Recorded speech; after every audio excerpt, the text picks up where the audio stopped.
नमस्कार, मैं हूं आपके साथ गुंजन।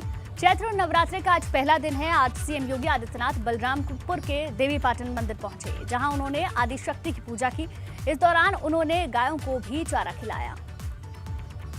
तो देखिए, उस दौरान की तस्वीरें आपको दिखा रहे हैं, जहां देवीपाटन मंदिर में योगी आदित्यनाथ पहुंचे। चैत्र नवरात्रि का पहला दिन मां शैलपुत्री की आज पूजा होती है। मंदिर में पहुंचकर योगी आदित्यनाथ ने सबसे पहले आज पूजा अर्चना की और उसके बाद जाकर गायों को चारा भी खिलाया, गायों की सेवा की। ये दो तस्वीरें अब आपकी टेलीविजन स्क्रीन पर। पहली तस्वीर में आप देखेंगे आदिशक्ति की सीएम योगी ने पूजा अर्चना की है। पहली तस्वीर में वो आप देखेंगे। दूसरी तस्वीर जहां गायों की सेवा करते हुए योगी आदित्यनाथ को आप देख पाएंगे। तो चैत्र नवरात्रि का शुरुआत आज से हो रही है और पहला दिन है आज। मां शैलपुत्री की पूजा की जाती है। योगी आदित्यनाथ भी सबसे पहले माता की पूजा के लिए निकले और उसके बाद गायों की उन्होंने सेवा की, गायों को चारा खिलाया। और उस दौरान की ये दो तस्वीरें हम आपको दिखा रहे हैं, जब आदिशक्ति की पूजा मुख्यमंत्री ने की और गायों की सेवा की। आज से चैत्र नवरात्रि की शुरुआत हो गई है और चैत्र नवरात्रि के पहले दिन मां शैलपुत्री की पूजा होती है। ऐसे में लखनऊ के बख्शका तालाब स्थित मां चंद्रिका देवी मंदिर में भक्तों की सुबह से ही भीड़ उमड़ी हुई है, जबकि कानपुर के तपेश्वरी मंदिर में भी श्रद्धालु मां के दर्शन पूजन कर बाहर निकल रहे हैं। तीसरी तस्वीर आपको आगरा की दिखा रहे हैं, जहां सिद्ध चामुंडा देवी मंदिर में भक्त माता के दरबार में माथा टेककर आशीर्वाद ग्रहण कर रहे हैं। प्रयागराज के आलोप शंकरी मंदिर की तस्वीर भी देख लीजिए। यहाँ भी भक्तों का तांता लगा हुआ है। भक्त सुबह से ही मां के दर्शन पूजन कर रहे हैं और मनोकामनाएं मांग रहे हैं। पांचवी तस्वीर मिर्जापुर की। यहाँ विंध्याचल धाम मंदिर में दर्शन पूजन का खासा महत्व है। भक्त सुबह से ही दर्शन पूजन कर रहे हैं और आशीर्वाद मांग रहे हैं।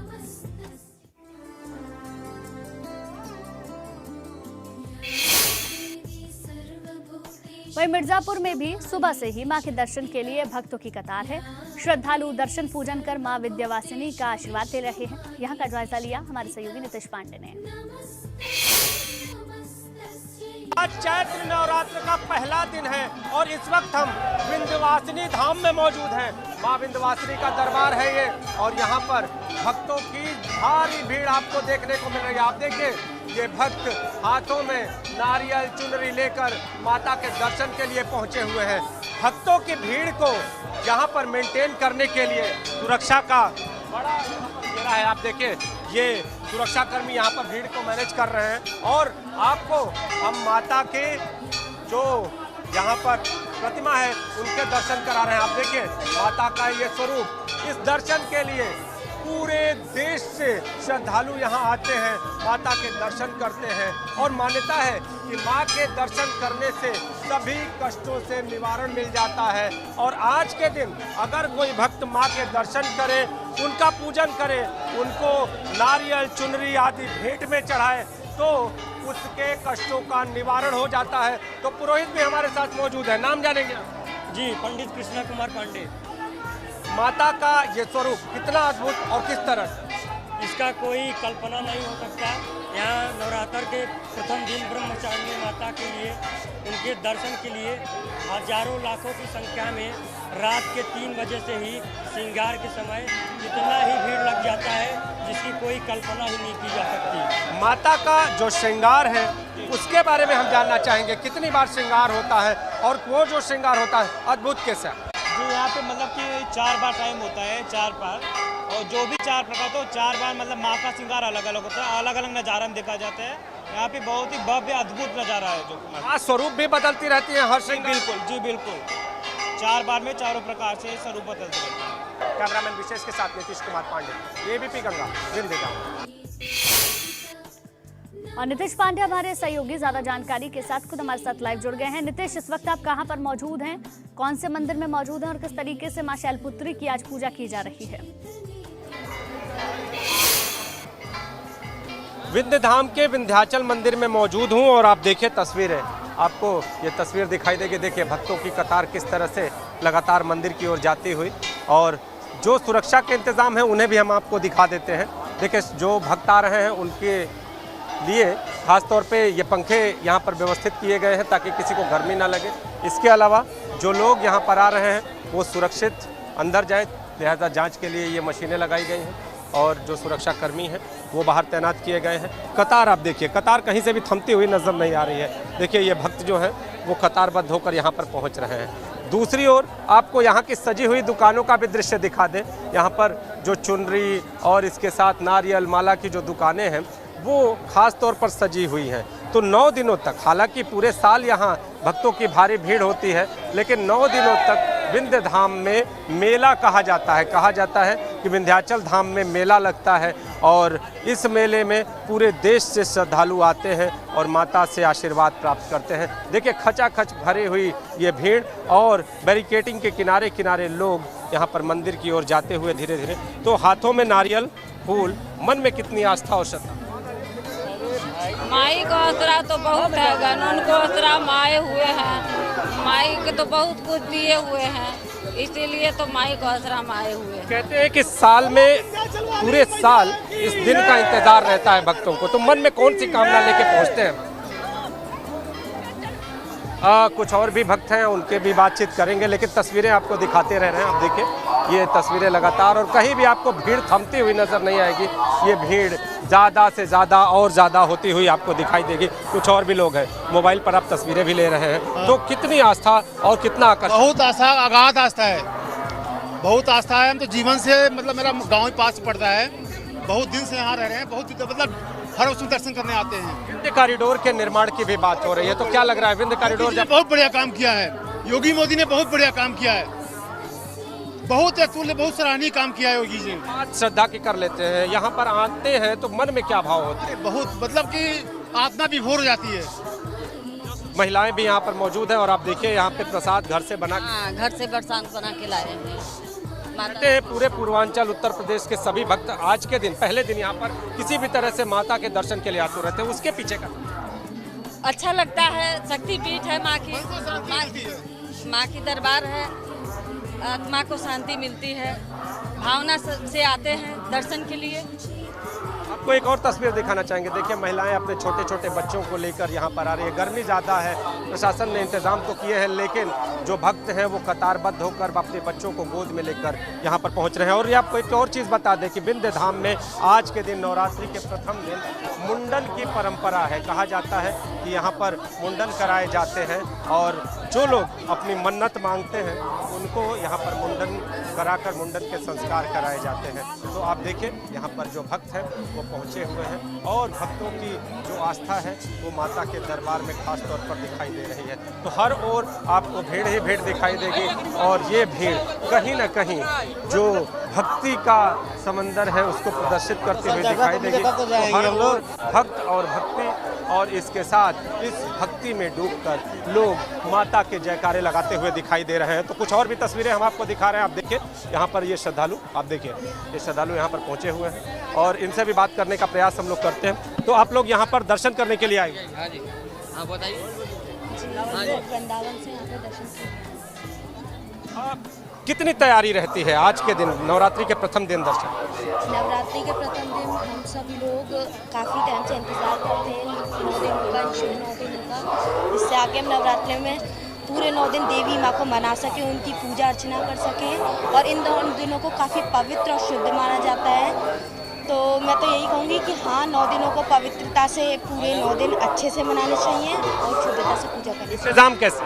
ठीक है जी। इंतजाम कैसे है यहाँ पर? इंतज़ाम तो काफ़ी अच्छे हैं, पर भीड़ काफ़ी है तो दर्शन मिलना कठिन है। माता के स्वरूप के बारे में जानना चाहेंगे। कहते हैं 4 आरती होती है, माता 4 आरती के दौरान 4 स्वरूप बदलती हैं, तो कितना खास है? देखिए क्या है, माता का तो एक अनोखा रूप है, इसमें कोई रूप में तो कोई भेदभाव नहीं है। माता का एक जो स्वरूप है, एक मंगलदायी स्वरूप है और सभी जो कि भक्तों को समय समय पे अपना जो कि दर्शन दे के माता अपने रूप में, जो कि नवरात्रि का समय है, आज से नवरात्रि चालू है, तो माता का डेली श्रृंगार 9 दिन अलग अलग रूप में। एक विंध्य धाम, विंध्य पर्वत श्रृंखला के बीच में ये मंदिर कहा जाता है, गंगा का किनारा है, शक्तिपीठ है, यानी अपनी आस्था को प्रकट करने का यहाँ पर और उस आस्था के साथ आशीर्वाद प्राप्त करने का प्रमुख केंद्र है यहाँ पर। एक और चीज़ जो यहाँ का आकर्षण दिखाई देता है, जैसे ही आप मुख्य द्वार पर आते हैं, ये 2 शेर, कहते हैं माँ सिंह की सवारी करती हैं, तो ये 2 शेर सामने आपको दिखाई देंगे और इसके साथ ही जो भक्त हैं यहाँ पर सीढ़ियों पर प्रणाम करके आगे बढ़ते हैं। आगे के इंतजाम अगर आपको बता दें तो आज के दिन माता के झांकी दर्शन की भी व्यवस्था कराई गई है, चूंकि भीड़ ज्यादा है और ये भीड़ कम होने का नाम नहीं ले रही है, लिहाजा हम तस्वीरें देख पा रहे हैं कितनी बड़ी संख्या में लोग पहुंचे हुए हैं दर्शन पूजन करने के लिए, माता के दर्शन करने के लिए। ठीक है, बने रहिए। सनोज भी हमारे साथ जुड़ गए हैं मेरठ से। सनोज के पास क्या तस्वीरें हैं, मंदिरों में कैसी भीड़ है, कैसे पूजा अर्चना वहां पर की जा रही है, वो भी जानते हैं। सनोज।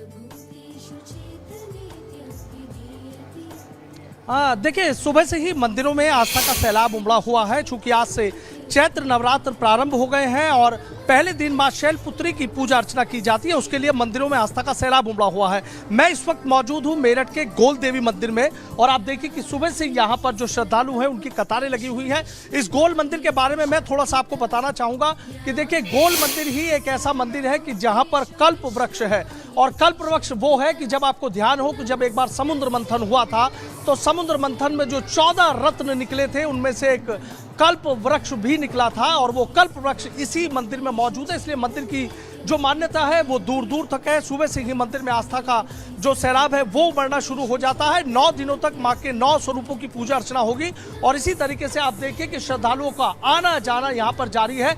आप आदि शक्ति की मूर्ति के दर्शन कर सकते हैं। जो एबीपी गंगा के जो दर्शक हैं वो घर बैठे आप देख सकते हैं कि गोल देवी मंदिर के दर्शन कर लीजिए। यहाँ सभी मनोकामनाएं पूरी हो जाती है। चूंकि मैंने आपको बताया कि जो कल्प वृक्ष है, जिसको देव वृक्ष भी कहा जाता है, वो इस गोल देवी मंदिर में मौजूद है। तमाम यहाँ पर जो श्रद्धालु आए हैं वो इसलिए यहाँ पर आते हैं कि माथा टेकते हैं, और जिसने भी यहाँ माथा टेका उनकी सभी मनोकामनाएं पूरी हो जाती है। कुछ श्रद्धालु हैं, उनसे हम बात कर लेते हैं। आपसे जानना चाहूंगा, आप कब से आ रहे हैं सर? हर नवरात्र जो है साल में 2 बार आते हैं। मैं हर बार आता हूँ, 6 महीने में 2 बार, और बीच बीच में भी चक्कर लगाते रहते हैं। काफ़ी मान्यता है, माता जो मन्नत मांगते हैं वो हर मुराद पूरी करती है। आपकी भी सब मन्नत? सब पूरी मन्नत हुई है हमारी। सब पूरी। मैम, आपसे जानना चाहूँगा, कब से आ रहे हैं आप? जो मांगते हैं नवरात्रों में आते हैं। मैम, आपसे जानना चाहूँगा, हर नवरात्रों में आते हैं, जो मन्नत मांगी जाती है पूरी होती है। आप भी?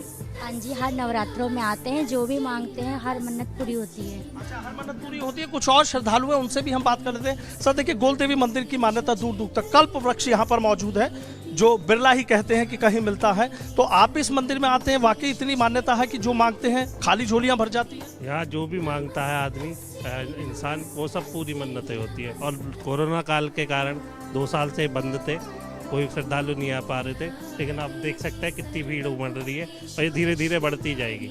और 2 साल के बाद, लंबे समय के अंतराल बाद ये खुला है, तो अच्छा लगता है। आज इसका जन्मदिन भी है, इसलिए हम इसे लाए। अच्छा, देवी रानी का ठीक है। हाँ, आज इसका बर्थडे है, तो इसलिए हम माता के दर्शन कराने लाए।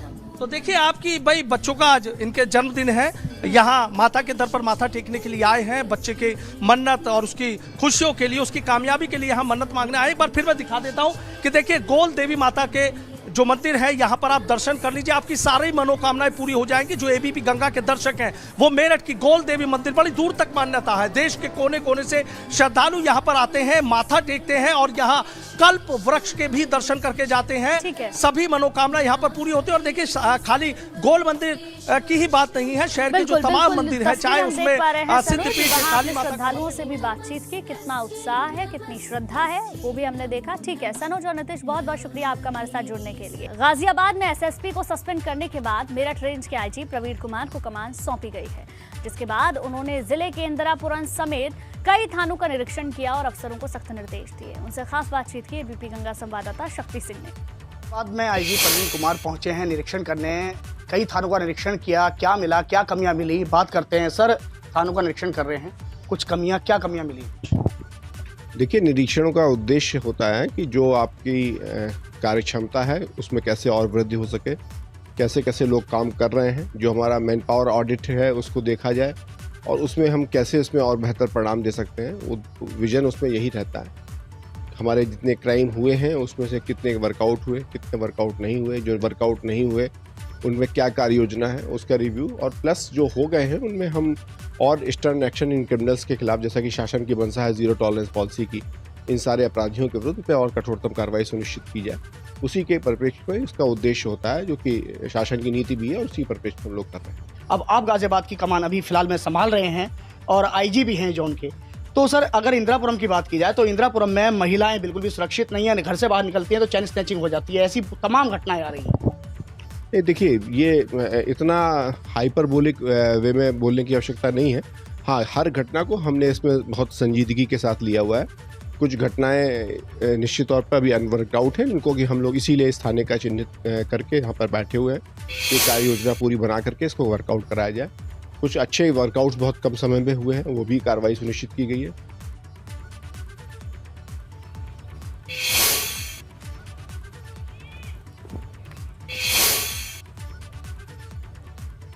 वहीं यूपी में भाजपा की सरकार बनने के बाद अब बारी एमएलसी चुनाव की है। इसको लेकर मेरठ में एक मीटिंग हुई, जिसमें विधायक, मंत्री, बीजेपी के संगठन पदाधिकारी पहुंचे। इस बैठक में प्रदेश उपाध्यक्ष पंकज सिंह भी शामिल हुए और उन्होंने मीटिंग ली, जबकि बीजेपी ओबीसी मोर्चा के प्रदेश अध्यक्ष नरेंद्र कश्यप, जो प्रदेश सरकार में पिछड़ा राज्य मंत्री भी हैं, उनके ऊपर भी एमएलसी चुनाव को लेकर बड़ी जिम्मेदारी है।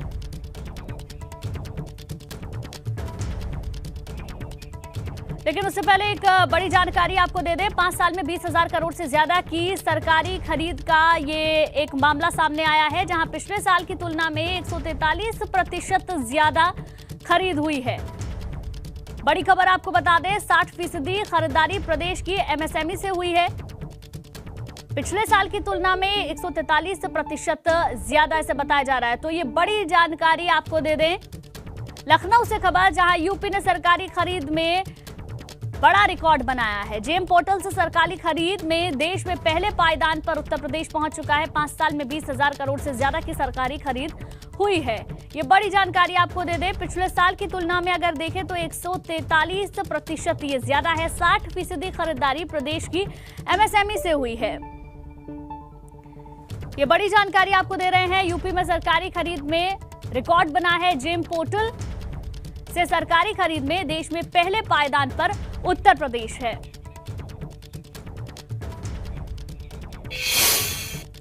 और इसी बीच एक और बड़ी खबर मिल रही है प्रयागराज से, जहां कमलेश तिवारी हत्याकांड से जुड़ी है खबर। लखनऊ की जगह अब इलाहाबाद के जिला अदालत में सुनवाई होनी है। सुप्रीम कोर्ट के आदेश पर लखनऊ से प्रयागराज ये पूरा केस जो है ट्रांसफर हो चुका है। 18 अक्टूबर 2019 को कमलेश तिवारी की हत्या हुई थी। इस पूरे मामले में जहां अभी तक लखनऊ में सुनवाई हो रही थी, लेकिन अब लखनऊ की जगह इलाहाबाद की जिला अदालत में मामले पर सुनवाई होगी। सुप्रीम कोर्ट के आदेश पर लखनऊ से प्रयागराज ये पूरा केस ट्रांसफर हो चुका है। तो बड़ी खबर आपको प्रयागराज से बता दें, कमलेश तिवारी हत्याकांड 2019 में 18 अक्टूबर को जो हत्याकांड हुआ, कमलेश तिवारी की हत्या हुई। अब उस पूरे मामले को लेकर लखनऊ की जगह इलाहाबाद कोर्ट में सुनवाई होगी। वहीं यूपी में भाजपा की सरकार बनने के बाद अब बारी एमएलसी चुनाव की है। इसको लेकर मेरठ में एक मीटिंग भी हुई, जिसमें विधायक, मंत्री, बीजेपी के संगठन पदाधिकारी भी पहुंचे।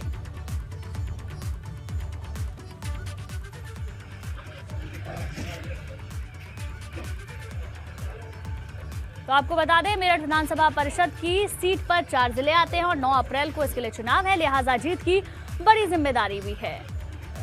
हमारे सहयोगी शक्ति सिंह ने वहां जायजा भी लिया है, वो भी आपको सुनाएंगे। विधानसभा चुनाव में प्रचंड जीत के बाद अब बारी है एमएलसी चुनाव की। मेरठ में एक मीटिंग हुई और मीटिंग में 4 जिलों के विधायक और मंत्री शामिल हुए, जिसमें प्रदेश उपाध्यक्ष पंकज सिंह ने वो मीटिंग ली और रणनीति बनाई गई एमएलसी चुनाव में जीतने को लेकर। सर, क्या रहा मीटिंग में, क्या चर्चा हुई और रणनीति क्या है वो आप लोगों की? उत्तर प्रदेश में विधान परिषद के चुनाव में भी उत्तर प्रदेश के तमाम जनप्रतिनिधि भारतीय जनता पार्टी को जिताना चाहते हैं। 36 सीटों में से 9 सीटों पर पहले से ही भारतीय जनता पार्टी को निर्विरोध विजय मिल चुकी है। 27 सीटों पर मतदान होना बाकी है। कल की रणनीति के मुताबिक पार्टी ने विचार किया है कि प्रत्येक मतदाता तक हमारा कार्यकर्ता पहुंचे, अपने पार्टी की नीतियों के बारे में बात करे, सरकार की उपलब्धियों के बारे में बात करे और अधिक से अधिक समर्थन हासिल करके हम लोग कोशिश करेंगे कि 36 में से 36 सीटें ही भारतीय जनता पार्टी जीते